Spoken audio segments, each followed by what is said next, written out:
সারা রাজ্যের গ্রন্থাগার ও গ্রন্থাগার কর্মীদের মধ্যে থেকে ৫৯ জন সদস্যকে নিয়ে রাজ্য কমিটি গঠনের মধ্য দিয়ে পশ্চিমবঙ্গ রাজ্য সরকারি কর্মচারী ফেডারেশনের আওতাভুক্ত হল রাজ্যের গ্রন্থাগার কর্মচারীদের পূর্বতন সংগঠন বঙ্গীয় সাধারণের গ্রন্থাগার ও কর্মী কল্যাণ সমিতি।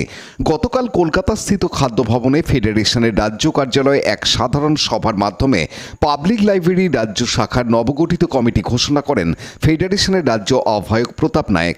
উপস্থিত ছিলেন বারিন মজুমদার, সুবীর ঘোষ সহ ফেডারেশনের রাজ্য নেতৃবৃন্দ।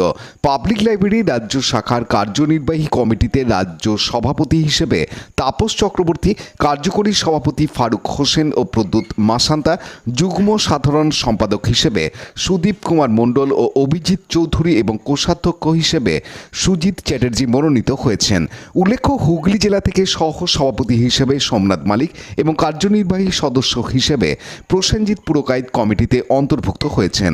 এদিন ফেডারেশনের রাজ্য আহ্বায়ক প্রতাপ নায়েক রাজ্যের বিভিন্ন জেলা থেকে আগত গ্রন্থাগারিক এবং গ্রন্থাগার কর্মীদের হেলথ স্কিম, প্রাথমিক শিক্ষকদের ন্যায় বেতন কাঠামো, ৩০০ দিনের অর্জিত ছুটি, মাতৃত্বকালীন ছুটি সহ বিভিন্ন দাবি দাওয়া যাতে পূরণ হয় তার জন্য সরকারের কাছে প্রয়োজনীয় পরামর্শ দেবেন বলে আশ্বাস দেন।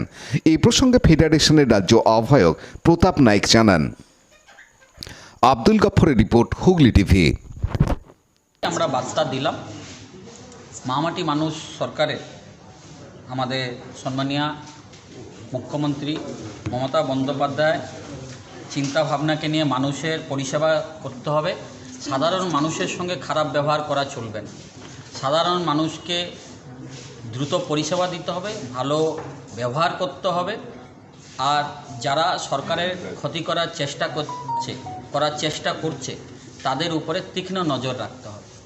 এই বার্তাই আমরা দিয়েছি। আমরা সকলেই পশ্চিমবঙ্গ রাজ্য সরকারি কর্মচারী ফেডারেশন যে পরিবার, সেই পরিবারের সকলেই আমরা সদস্য। আমরা কর্মী হিসাবে নেত্রীর হাত শক্তিশালী করার জন্যে, মামাটি মানুষ সরকারের হাত শক্তিশালী করার জন্যে আজকে নতুনভাবে পাবলিক লাইব্রেরি রাজ্য শাখা আমরা তৈরি করে দিই। পাবলিক লাইব্রেরি রাজ্য শাখা যে ফেডারেশনের আওতাভুক্ত হলো, এতে পাবলিক লাইব্রেরির যারা এমপ্লয়ি তারা কি সুবিধা পাবে? দেখুন, মাননীয় মুখ্যমন্ত্রী সকল কর্মচারীর জন্য ভাবছেন। সেখানে পাবলিক লাইব্রেরির যারা এমপ্লয়িজরা আছে তারা পাবেন না, এটা হতে পারে না। উনি বাংলার 11 কোটি মানুষকে দেখছেন, কর্মচারীর সকল দাবি দাবা মেনে নিচ্ছেন। যা সুবিধা এত আর্থিক বঞ্চনা সত্ত্বেও উনি 4% ডিএও দিয়েছেন, দেখেছেন আপনার বাজেট সেকশনে দিয়েছেন। তো উনি কর্মচারী দরদি, উনি কর্মচারী নিয়ে ভাবেন। আর আমরা আমাদের নেত্রীর পাশে ছিলাম, আছি, আগামী দিন থাকব মামাটি মানুষ সরকার। লাইক, শেয়ার, সাবস্ক্রাইব করুন হুগলি টিভি। খবর এখন বুক পকেটে।